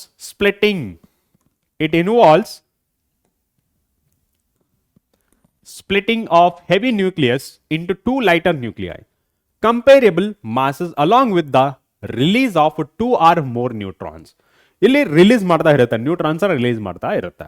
ಓಕೆ, ಇಲ್ಲಿ ಕಂಪೇರ್ ಮಾಡ್ಕೊಂಡ್ರೆ ನ್ಯೂಕ್ಲಿಯರ್ ಫ್ಯೂಷನ್ ಇಲ್ಲಿ ಇನ್ವಾಲ್ವ್ಸ್ ಯೂನಿಯನ್ ಅಂದ್ರೆ ಒಟ್ಟುಗೂಡಿಸೋದು of two or more lighter nuclei to form heavy nucleus. ಉಲ್ಟಾ ಪ್ರಾಸೆಸ್ ಫಾರ್ ನ್ಯೂಕ್ಲಿಯರ್ ಫ್ಯೂಷನ್. ಇಲ್ಲಿ ಫ್ಯೂಷನ್ ಬೇರೆ ಮಾಡುತ್ತೆ, ಫ್ಯೂಷನ್ ಒಂದುಗೂಡಿಸುತ್ತೆ, ರೈಟ್? ಸೆಕೆಂಡ್ ಪಾಯಿಂಟ್ ಏನ್ ಹೇಳುತ್ತೆ, it involves an nuclear chain reaction. ಇಲ್ಲಿ ಚೈನ್ ರಿಯಾಕ್ಷನ್ ಆಗ್ತಾನೆ ಹೋಗುತ್ತೆ. ಇಲ್ಲಿ does not involves nuclear chain reaction. ಇಲ್ಲಿ ಸ್ಪ್ಲಿಟ್ ಆಗ್ತಾನೆ ಇರಲ್ಲ. ಯಾಕೆ? ಸ್ಪ್ಲಿಟ್ ಆಗ್ತಿದ್ರೆ ಅದನ್ನ ನ್ಯೂಕ್ಲಿಯರ್ ಫ್ಯೂಷನ್ ಅಂತಾರೆ, ಬಟ್ ಇಲ್ಲಿ ಎಲ್ಲಾ ಕೂಡ್ಕೊಂಡು ಒಂದಾಗ್ತಿದೆ, ರೈಟ್? ಅಲ್ಲಿ ಸ್ಪ್ಲಿಟ್ಟಿಂಗ್ ಯಾಕಾಗುತ್ತೆ? ಚೈನ್ ರಿಯಾಕ್ಷನ್ ಯಾಕಾಗುತ್ತೆ? ಎಲ್ಲ ಕೂಡ್ಕೊಂಡು ಒಂದಾಗ್ತಿರೋದು, ಚೈನ್ ರಿಯಾಕ್ಷನ್ ಇಲ್ಲ. Next, it produces large amount of energy. Yes, ಇಲ್ಲಿ ಸ್ಪ್ಲಿಟ್ ಆಗ್ತಾ ಇರಬೇಕಾದ್ರೆ ಎನರ್ಜಿ ರಿಲೀಸ್ ಮಾಡ್ತಾ ಸ್ಪ್ಲಿಟ್ ಆಗ್ತಾ ಇರುತ್ತೆ, ರೈಟ್? ಸೊ ಅದನ್ನೇ ನಾವು ಹೆವಿ ಎನರ್ಜಿ ಪ್ರೊಡ್ಯೂಸ್ ಆಗ್ತಿದ್ದಾವೆ, large amount of heat energy produce ಆಗುತ್ತೆ ಅಂತ ಹೇಳ್ತೀವಿ. ಇಲ್ಲಿ it produces much more energy than nuclear fusion. ಅನೇಕ ಟೈಮ್ಸ್ ಅಂದ್ರೆ ನಾವು ಎಷ್ಟೋ 1000 ಟೈಮ್ಸ್, 2000 ಟೈಮ್ಸ್ ಅಥವಾ ಬಿಲಿಯನ್ ಟೈಮ್ಸ್ ಅಂತ ಹೇಳ್ಬೋದು. ಓಕೆ, ಬಟ್ ನಾವು ಯೂನಿಟ್ ಮೇಲೆ ಹೇಳ್ತೀವಿ, ಬಿಲಿಯನ್ ಟೈಮ್ಸ್ ಅನ್ನೋದು. ಸೊ ನಾವೇನು ಹೇಳ್ಬೋದು, ಹೆವಿಯರ್ ದ್ಯಾನ್ ಅಥವಾ more than the energy produced during fusion ಅಂತ ಹೇಳ್ಬೋದು. ಯಾವುದರಲ್ಲಿ? ಫ್ಯೂಷನ್ ಅಲ್ಲಿ. ಸರ್ ಆಗಿತ್ತಂದ್ರೆ ನಾವು ಇದನ್ನೇ ಯೂಸ್ ಮಾಡ್ಬೋದಲ್ಲ, ಇನ್ಸ್ಟೆಡ್ ಆಫ್ ನ್ಯೂಕ್ಲಿಯರ್ ಫ್ಯೂಷನ್ ನಾವು ಇದನ್ನು ನ್ಯೂಕ್ಲಿಯರ್ ಫ್ಯೂಷನ್ ಯೂಸ್ ಮಾಡ್ಬೋದಲ್ಲ. ಇಲ್ಲಿ ಒಂದು ಡ್ರಾಬ್ಯಾಕ್ ಇದೆ. ಏನಂತಂದ್ರೆ ಈ ನ್ಯೂಕ್ಲಿಯರ್ ಫ್ಯೂಷನ್ ಅಲ್ಲಿ ಎರಡು ತರ ಬರುತ್ತೆ. ಅನ್ಕಂಟ್ರೋಲ್ಡ್ ರಿಯಾಕ್ಷನ್ ಮತ್ತೆ ಕಂಟ್ರೋಲ್ಡ್ ರಿಯಾಕ್ಷನ್ ಅಂತ. ಅನ್ಕಂಟ್ರೋಲ್ಡ್ ರಿಯಾಕ್ಷನ್ ಅಂದ್ರೆ ಚೈನ್ ರಿಯಾಕ್ಷನ್ ಕಂಟ್ರೋಲ್ ಆಗಲ್ಲ, ಆ ಸ್ಪ್ಲಿಟ್ ಆಗ್ತಾ ಹೋಗುತ್ತಾ ಬಾಂಬ್, ರೈಟ್, ಆಟಮ್ ಬಾಂಬ್ಸ್. ಇಲ್ಲಿ ಏನಾಗುತ್ತೆ, ಸ್ಪ್ಲಿಟ್ ಆಗ್ತಾನೆ ಇರುತ್ತೆ, ಎಷ್ಟು amount of heat energy produce ಆಗುತ್ತೆ, ರೈಟ್. ನ್ಯೂಕ್ಲಿಯರ್ ಬಾಂಬ್ ಅಂತ ಕೇಳಿರ್ತೀರಲ್ಲ, ಅದು ತುಂಬಾ ಡೇಂಜರಸ್. ಓಕೆ, ಅದ್ರ ಬಗ್ಗೆ ಯೋಚನೆ ಮಾಡಕ್ ಹೋಗ್ಬಿಡಿ, ಆಯ್ತಾ. ಇನ್ನೊಂದು ಕಂಟ್ರೋಲ್ಡ್ ರಿಯಾಕ್ಷನ್ ಅಂತ ಬರುತ್ತೆ. ಕಂಟ್ರೋಲ್ಡ್ ರಿಯಾಕ್ಷನ್ ಅಂದ್ರೆ ಯಾವ ತರ, ನಾವು ನ್ಯೂಕ್ಲಿಯರ್ ರಿಯಾಕ್ಟರ್ಸ್ ಅಲ್ಲಿ ಈ ಸ್ಪ್ಲಿಟ್ ಆಗ್ತಿರುತ್ತಲ್ಲ ನ್ಯೂಕ್ಲಿಯಸ್, ನ್ಯೂಟ್ರನ್ನ ಬಿಡುಗಡೆ ಮಾಡಿಕೊಂಡು ಅದನ್ನ ನಾವು ಕಂಟ್ರೋಲ್ ಮಾಡಿದ್ರೆ ಯೂಸಿಂಗ್ ಮಾಡರೇಟ್ಸ್ ಅಂತ ಕರಿತೀವಿ. ಅದರಲ್ಲಿ ಗ್ರಾಫೈಟ್, ಓಕೆ, ಈ ತರ ಎಲ್ಲ ರಾಡ್ಸ್ ಇರುತ್ತೆ, ಗ್ರಾಫೈಟ್ ರಾಡ್ಸ್ ಅಂತ. ಅದಾದ್ಮೇಲೆ ಕೂಲಿಂಗ್ಗೋಸ್ಕರ ವಾಟರ್ಸ್ ಮತ್ತೆ ತುಂಬಾ ಬೇರೆ ಬೇರೆ ಮಟೀರಿಯಲ್ಗಳನ್ನ ಯೂಸ್ ಮಾಡ್ತಾರೆ ರಿಯಾಕ್ಟರ್ಸ್ ಅಲ್ಲಿ. ಓಕೆ, ಇದನ್ನ ಕಂಟ್ರೋಲ್ ಮಾಡಿಕೊಂಡು ನಮಗೆ ಕನ್ಸ್ಟ್ರಕ್ಟಿವ್ ವರ್ಕಿಗೆ ಯೂಸ್ ಮಾಡಿದ್ರೆ ಅದನ್ನ ಕಂಟ್ರೋಲ್ಡ್ ರಿಯಾಕ್ಷನ್ ಅಂತ ಕರೀತಾರೆ. ಓಕೆ, ಕಂಟ್ರೋಲ್ಡ್ ರಿಯಾಕ್ಷನ್ ಅಂತ ಕರೀತಾರೆ. ಇಲ್ಲಿ 2 ಟೈಪ್ಸ್ ಆಯ್ತಲ್ಲ. ಇಲ್ಲಿ ಟೆಂಪ್ರೇಚರ್ ಏನಾಗಿರುತ್ತೆ, ಈ ಎರಡನ್ನ ಹೆವಿ ನ್ಯೂಕ್ಲಿಯಸ್ನ ಸ್ಪ್ಲಿಟ್ ಮಾಡ್ಬೇಕಂದ್ರೆ ನಮಗೆ ಸ್ವಲ್ಪ ಅಮೌಂಟ್ ಆಫ್ ಹೀಟ್ ಎನರ್ಜಿ ಬೇಕಾಗುತ್ತೆ, ರೈಟ್. ಇಲ್ಲಿ ಅಮೌಂಟ್ ಆಫ್ ಎನರ್ಜಿ ಪ್ರೊಡ್ಯೂಸ್ ಆಗುತ್ತೆ, ಬಟ್ ಅದನ್ನು ಸ್ಪ್ಲಿಟ್ ಮಾಡ್ಬೇಕಂದ್ರೆ ಸ್ಲೋ ಮೂವಿಂಗ್ ನ್ಯೂಟ್ರಾನ್ನ ಅದರೊಳಗಡೆ ಇಂಜೆಕ್ಟ್ ಮಾಡ್ತೀವಿ, ಅದು ಹೆವಿ ನ್ಯೂಕ್ಲಿಯಸ್ ಅಲ್ಲಿ ಸ್ಪ್ಲಿಟ್ ಆಗ್ತಾ ಇರುತ್ತೆ. ಇಲ್ಲಿ ಅಷ್ಟೊಂದು ಹೀಟ್ ಎನರ್ಜಿ ಬೇಕಾಗಿರಲ್ಲ ಸ್ಪ್ಲಿಟ್ ಮಾಡೋಕ್ಕೆ. ಬಟ್ ಇದೆಯಲ್ಲ ನ್ಯೂಕ್ಲಿಯರ್ ಫ್ಯೂಷನ್, ನಮ್ಗೆ ಗೊತ್ತಿದೆ ಇಲ್ಲಿ ಈ ಫ್ಯೂಸ್ ಮಾಡಬೇಕು ಯಾವ್ದ್ಯಾವುದು, ನ್ಯೂಕ್ಲಿಯಾನ್ಸ್ನ, ರೈಟ್. ಸೊ ನ್ಯೂಕ್ಲಿಯಾನ್ಸ್ ಅಂದ್ರೆ ನ್ಯೂಕ್ಲಿಯಸ್ ಏನಾಗಿರುತ್ತೆ, ಪಾಸಿಟಿವ್ಲಿ ಚಾರ್ಜ್ಡ್. ಒಂದು ನ್ಯೂಕ್ಲಿಯಸ್ನ ಇನ್ನೊಂದು ನ್ಯೂಕ್ಲಿಯಸ್ ಜೋಡಿಸ್ಬೇಕಂದ್ರೆ positive in nature, like charges repel each other, unlike charges attract each other. First lecture ನೆನಪಿದೆನಾ ಎಲೆಕ್ಟ್ರಿಸಿಟಿಯಲ್ಲಿ, like charges repel each other, unlike charges attract each other ಅಂತ, right. So ಇಲ್ಲಿ nucleus like charges ಆಗಿರೋದ್ರಿಂದ ಅದು repel ಆಗ್ತಿರುತ್ತೆ. ನಾವು ಅದನ್ನ fuse ಮಾಡ್ಬೇಕಂದ್ರೆ it required a large amount of energy in the form of heat. ಈ ಹೀಟ್ ನಮ್ಮಲ್ಲಿ ಸಾಧ್ಯ ಆಗಲ್ಲ ಜನರಲಿ, ಓಕೆ. ಬಟ್ ಇವಾಗ ಸಾಧ್ಯ ಆಗ್ತಿದೆ due to advance technologies, okay. Research and development ಅಲ್ಲಿ ತುಂಬ ಅಡ್ವಾನ್ಸ್ ಆಗಿ ಹೋಗ್ತಿರೋದ್ರಿಂದ ಇವಾಗ ಸಾಧ್ಯ ಆಗುತ್ತೆ. ಬಟ್ ನಾವು ಹೇಳ್ಬೋದು ಈ ಫ್ಯೂಷನ್ ಎಲ್ಲಿ ಆಗುತ್ತೆ, ಸೂರ್ಯನೆಲ್ಲ ಆಗುತ್ತೆ. ಯಾಕೆಂದರೆ it has A lot of heat energy. ಅಂದರೆ ಅಷ್ಟು ಈಕ್ವಲೆಂಟ್ ಆಫ್ ಹೀಟ್ ಎನರ್ಜಿ ಇದ್ದರೆ ನಾವು ಈ ನ್ಯೂಕ್ಲಿಯರ್ ಫ್ಯೂಷನ್ನ ಮಾಡ್ಬೋದು, ಇಲ್ಲಾಂದ್ರೆ ಆಗಲ್ಲ, ರೈಟ್. ಸೊ ಇದರಿಂದ ನಾವು ಜನರಲಿ ನ್ಯೂಕ್ಲಿಯರ್ ಫ್ಯೂಷನ್ ಬಗ್ಗೆ ಮಾತಾಡಲ್ಲ, but we talk about nuclear fusion. Next, limitation of nuclear energy. ಇದರಿಂದ ನಮಗೆ ಅನಾನುಕೂಲಗಳು ಏನು ನೋಡ್ಬೋದು. ಫಸ್ಟ್ ನೋಡಿ, the waste produced after fusion reaction contains unstable elements. Stable nucleus ಮತ್ತೆ ಅನ್ಸ್ಟೇಬಲ್ ನ್ಯೂಕ್ಲಿಯಸ್ ಅಂತ ಕೇಳಿದ್ರಲ್ಲ. Stable nucleus number of protons that is equal to number of neutrons. Unstable number of protons that not equal to number of protons, ಅಥವಾ number of protons not equal to number of neutrons. ಇದನ್ನು unstable nucleus ಅಂತ ಕರಿತೀವಿ. So ಇಲ್ಲಿ unstable elements and highly reactive. It is very dangerous. It is very dangerous to environment as well as human health and remains so for 1000 years. ಇದು ನಮ್ಮ ಎನ್ವೈರ್ಮೆಂಟ್ನ contaminate ಮಾಡುತ್ತೆ. ನಮಗೇನಾಗುತ್ತೆ, ಈ radiation ಇಂದ ನಮ್ಮ ಬಾಡಿ ಎಕ್ಸ್ಪೋಸ್ ಆದರೆ, ಓಕೆ, ಅಲ್ಲೇನಾಗುತ್ತೆ ನಾರ್ಮಲ್ ಆಗಿ diarrhoea. ಇಲ್ಲಿ ನಾನು ಹೆಸರು ಮೆನ್ಷನ್ ಮಾಡಲ್ಲ. ಇಲ್ಲಿ ಶಾರ್ಟ್ ಟರ್ಮ್ ಡಿಸೀಸ್ ಮತ್ತು ಲಾಂಗ್ ಟರ್ಮ್ ಡಿಸೀಸ್ ಅಂತ ಬರುತ್ತೆ. ಶಾರ್ಟ್ ಟರ್ಮ್ ಡಿಸೀಸ್ ಅಂದರೆ ಯಾವುದು, ಕಂಟಿನ್ಯೂಸ್ ಆಗಿ ವಾಮಿಟ್ ಆಗೋದು, ಕಂಟಿನ್ಯೂಸ್ ಆಗಿ ಡಯೇರಿಯಾ ಅಂತಾರೆ, ಅಂದರೆ loose motion. Long term disease ಯಾವ ಥರ ಆಗುತ್ತೆ, ಜೆನೆಟಿಕಲಿ ಮಾಡಿಫಿಕೇಶನ್ ಆಗುತ್ತೆ, ಓಕೆ. ಸೊ ಇಲ್ಲಿ ಜೀನ್ಸ್ ಮೊಟೇಟ್ ಆಗುತ್ತೆ, ಓಕೆ. ಇಲ್ಲಿ ಏನಾಗುತ್ತೆ, ಜನರಲಿ ನಾವು ಜೆನೆಟಿಕಲಿ ಇಂಪೇರ್, ಓಕೆ, ಬಯಾಲಜಿಯಲ್ಲಿ ಓದಿರ್ತಾರೆ ಈ ಟರ್ಮ್ಸ್ನ. ಸೊ ಈ ಥರ ನಮಗೆ ಡ್ಯಾಮೇಜ್ ಮಾಡುತ್ತೆ, ಹೆಲ್ತ್ ಮೇಲೆ ಪ್ರಭಾವ ಬೀರುತ್ತೆ, ಹಾಗೆ ನಮ್ಮ ಸುತ್ತಮುತ್ತಲಿನ ಪರಿಸರದ ಮೇಲೂ ಪ್ರಭಾವ ಬೀರುತ್ತೆ. Next, though large amount of energy can be produced from power plants, it requires large capital cost. ಇದನ್ನು ನಾವು ಎಸ್ಟಾಬ್ಲಿಷ್ ಮಾಡಬೇಕಂದ್ರೆ, ಈ ನ್ಯೂಕ್ಲಿಯರ್ ಪವರ್ ಪ್ಲಾಂಟ್ನ ಎಸ್ಟಾಬ್ಲಿಷ್ ಮಾಡಬೇಕಂದ್ರೆ ತುಂಬ ಖರ್ಚಾಗುತ್ತೆ. ನ್ಯೂಕ್ಲಿಯರ್ ಪವರ್ ಪ್ಲಾಂಟ್ನ ಎಸ್ಟಾಬ್ಲಿಷ್ ಮಾಡಬೇಕಂದ್ರೆ ತುಂಬ ಎಕ್ಸ್ಪೆನ್ಸಿವ್. ಯಾಕೆಂದರೆ ನಮಗೆ ರಿಯಾಕ್ಟರ್ಸ್ ಬೇಕು, ಓಕೆ. ಅದಾದಮೇಲೆ ಈ ರೇಡಿಯೇಷನ್ ಹೊರಗಡೆ ಎಕ್ಸ್ಪೋಸ್ ಆಗಲಾರ್ದಾಗೆ ನಮಗೆ ಒಂದು ಡೋಮ್ ಬೇಕು, ರೈಟ್. ಅದರಲ್ಲಿ ನಾವು ಲೆಡ್ ಯೂಸ್ ಮಾಡಬೇಕು. ಲೆಡ್ ಯಾಕೆ ಯೂಸ್ ಮಾಡ್ತೀವಿ ಅಂತಂದ್ರೆ ನೀವು ಅಪ್ಕಮಿಂಗ್ ಕ್ಲಾಸಸ್ಸಲ್ಲಿ ಓದ್ತೀರಾ, ಬಟ್ ನಾನು ಇಲ್ಲಿ ಹೇಳ್ತೀನಿ ಲೆಡ್ ಯಾಕೆ ಯೂಸ್ ಮಾಡ್ತಾರೆ ಅಂದರೆ, ಇಲ್ಲಿ radiation can not penetrate through it, ಅಂದರೆ ಈ ಲೆಡ್ನ ದಾಟ್ಕೊಂಡು ಆಚೆ ಹೋಗಲ್ಲ. ಅದನ್ನ ನಾವು ಲೆಡ್ಡಲ್ಲೇ ಈ ಡೋಮ್ ಇರುತ್ತಲ್ಲ, ಅಂದರೆ ಜನರಲಿ ಹೌಸ್ ಇರುತ್ತಲ್ಲ, ನಾವು ಹೌಸ್ ಒಳಗಡೆ ಇದ್ದೀವಿ. ಈ ಹೌಸಿಂದ ನಮ್ಮ ಮನೆಯಿಂದ ಯಾವುದೇ ಹಾನಿಕಾರಕ ವಿಷಾನಿಲಗಳು ಹೊರಗಡೆ ಹೋಗಬಾರ್ದಂತಂದರೆ ನಾವು ಎಲ್ಲನೂ ಮುಚ್ತೀವಿ, ಕಿಟಕಿ ಎಲ್ಲ ಮುಚ್ತೀವಲ್ಲ. ಅದೇ ರೀತಿ ಈ ನ್ಯೂಕ್ಲಿಯರ್ ರಿಯಾಕ್ಟರ್ನ ಕವರ್ ಮಾಡೋಕ್ಕೆ ನಮ್ಗೆ ಒಂದು ಡೋಮ್ ಬೇಕು. ಅದನ್ನು ತುಂಬ ಕೇರ್ಫುಲ್ ಆಗಿ ಬಿಲ್ಡ್ ಮಾಡಬೇಕು. ಅದೇ ರೀತಿ ಇಲ್ಲಿ ಯಾರು ವರ್ಕ್ ಮಾಡ್ತಾ ಇರ್ತಾರಲ್ಲ ಎಂಪ್ಲಾಯೀಸ್, ಅವರು ಯಾವಾಗಲೂ ಲೆಡ್ ಜಾಕೆಟ್ನೇ ಯೂಸ್ ಮಾಡ್ತಿರ್ಬೇಕು. ಯೂಸ್ ಮಾಡಲಿಲ್ಲ ಅಂದರೆ ಬೇರೆದು, ಸರ್ ನಾವು ಬೇರೆ ಜಾಕೆಟ್ ಎಲ್ಲ ಯೂಸ್ ಮಾಡ್ಬೋದಲ್ಲ, ನಮಗೆ ಏನಿಸುತ್ತೆ ಸೇಫ್ ಅನಿಸುತ್ತೆ. ಬಟ್ ಇಲ್ಲಿ ಏನಾಗುತ್ತೆ ಅಂದರೆ ಈ ನ್ಯೂಕ್ಲಿಯರ್ ರೇಡಿಯೋ ಆಕ್ಟಿವ್ ಎಲಿಮೆಂಟ್ಸ್ ಇರುತ್ತಲ್ಲ, ಆರಾಮ್ಸೆ ಅದ್ರ ಮೂಲಕ ಪಾಸ್ ಆಗುತ್ತೆ. But it can not pass through a lead. Okay, alpha beta gamma change in nucleus ಅಂತ ಒಂದು ಟಾಪಿಕ್ ಇದೆ, ಬಟ್ ಅದು ICSE ಅವರಿಗಿದೆ, ಬಟ್ ನಿಮಗಿಲ್ಲ. Right, next, if any leakage of this energy causes lot of destructions. ಇದೊಂದು. Next, so nuclear power plants in India ನೋಡೋದಾದ್ರೆ 4 ಇದೆ. Tarapur, next one Rajasthan, Madras ಮತ್ತೆ ನರೋರಾ, ಉತ್ತರ ಪ್ರದೇಶ್ ಅನ್ಸುತ್ತೆ ಇದೆ. ಉತ್ತರ ಪ್ರದೇಶ್. ಸೊ ತಾರಾಪುರ ಅಲ್ಲಿ nuclear power station at Tarapur in Maharashtra. ರಾಜಸ್ಥಾನಲ್ಲಿ nuclear power plant station power station at Rana Pratap Sagar near Kota in Rajasthan. Madras nuclear power station at Kalpakkam in Tamil Nadu. So Narora nuclear power station in Uttar Pradesh. So ಇದನ್ನ ಚೆನ್ನಾಗಿ ನೋಡ್ಕೊಳ್ಳಿ, ಯಾಕಂದರೆ ಈ ಥರ ಕ್ವಶನ್ಸ್ ನಮ್ಮ ಪೊಲೀಸ್ ಡಿಪಾರ್ಟ್ಮೆಂಟಲ್ಲಿ ಕೇಳ್ತಾ ಇರ್ತಾರೆ. Okay, so Karnataka state police ಡಿಪಾರ್ಟ್ಮೆಂಟಿಗೆ ರಿಕ್ರೂಟ್ಮೆಂಟ್ ನಡೀತಲ್ಲ, ಆ ಟೈಮಲ್ಲಿ ಆ ಕ್ವಶನ್ ಪೇಪರಲ್ಲಿ ನೀವು ನೋಡಿ ಬೇಕಿದ್ರೆ ಚೆಕ್ ಮಾಡಿ, ಈ ಥರ ಕ್ವಶನ್ಸ್ ಕೇಳಿದ್ದಾರೆ. ಸೊ ಥರ್ಮಲ್ ಪವರ್ ಪ್ಲಾಂಟ್ಸ್ ಬಗ್ಗೆ ಕೇಳಿದ್ದಾರೆ, ನ್ಯೂಕ್ಲಿಯರ್ ಪವರ್ ಪ್ಲಾಂಟ್ಸ್ ಬಗ್ಗೆ ಕೇಳಿದ್ದಾರೆ. ಸೊ ಥರ್ಮಲ್ ಪವರ್ ಪ್ಲಾಂಟ್ಸ್ ಅಂದರೆ ನಮ್ಮ ರಾಯಚೂರು ಬಗ್ಗೆ ಕೇಳಿದ್ದಾರೆ. ಆಮೇಲೆ ಈ ನ್ಯೂಕ್ಲಿಯರ್ ಪವರ್ ಪ್ಲಾಂಟ್ಸ್ ಅಂದರೆ ಈ ಹೆಸರು ಹೇಳ್ತಾರೆ, ಯಾವುದು ತಾರಾಪುರ, ಅದಾದಮೇಲೆ ರಾಣಾ ಪ್ರತಾಪ್ ಸಾಗರ್, ಹಾಗೆ ಕಲ್ಪಕಂ, ಇವು ಯಾವ ಸ್ಟೇಟಲ್ಲಿದೆ ಅಂತ ಕೇಳ್ತಾರೆ. ಓಕೆ, ಸ್ವಲ್ಪ ಕ್ಲೀನಾಗಿ ನೋಡ್ಕೊಳ್ಳಿ. So environmental consequences, this is the last concept. Okay, this is the last concept. The source of energy as are available produces lots of pollution in the atmosphere. Yes, source of energy as are available produces lots of pollution in the atmosphere or causes environmental damage in other ways. Yes, ನಾವೆಲ್ಲ ನೋಡಿದ್ವಲ್ಲ, limitations, ಅನಾನುಕೂಲಗಳು ಎಲ್ಲ ನೋಡಿದ್ವಲ್ಲ. So ಎಲ್ಲನೂ combine ಮಾಡಿದ್ರೆ ನಮಗೆ consequence ಗೊತ್ತಾಗುತ್ತೆ, ನಮ್ಮ ಪರಿಸರದ ಮೇಲೆ ಉಂಟಾಗುವ ಪರಿಣಾಮಗಳು ಈ ಸೋರ್ಸಸ್ ಆಫ್ ಎನರ್ಜಿಯಿಂದ.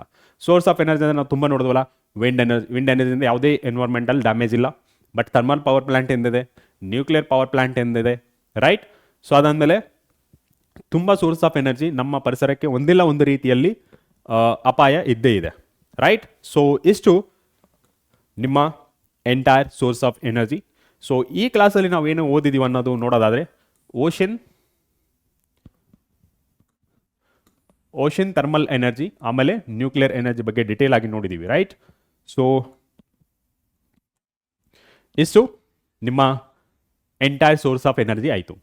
ಸೊ ಇವತ್ತಿಗೆ ನಿಮ್ಮ entire 10th portions both for CBSE ಮತ್ತು ಸ್ಟೇಟ್ ಬೋರ್ಡ್ SSLC ಎಲ್ಲ ಕಂಪ್ಲೀಟ್ ಸಿಲೆಬಸ್ ಆಗಿದೆ ಫಿಸಿಕ್ಸ್. ಓಕೆ, ಸೊ ನೆಕ್ಸ್ಟ್ ಇನ್ನು ಇಂಪಾರ್ಟೆಂಟ್ ಅಪ್ಡೇಟ್ ಜೊತೆ ನಿಮ್ಮ ಮುಂದೆ ಬರ್ತೇನೆ. ಅಂಟಿಲ್ ಟೇಕ್ ಕೇರ್, ಬೈ ಬಾಯ್.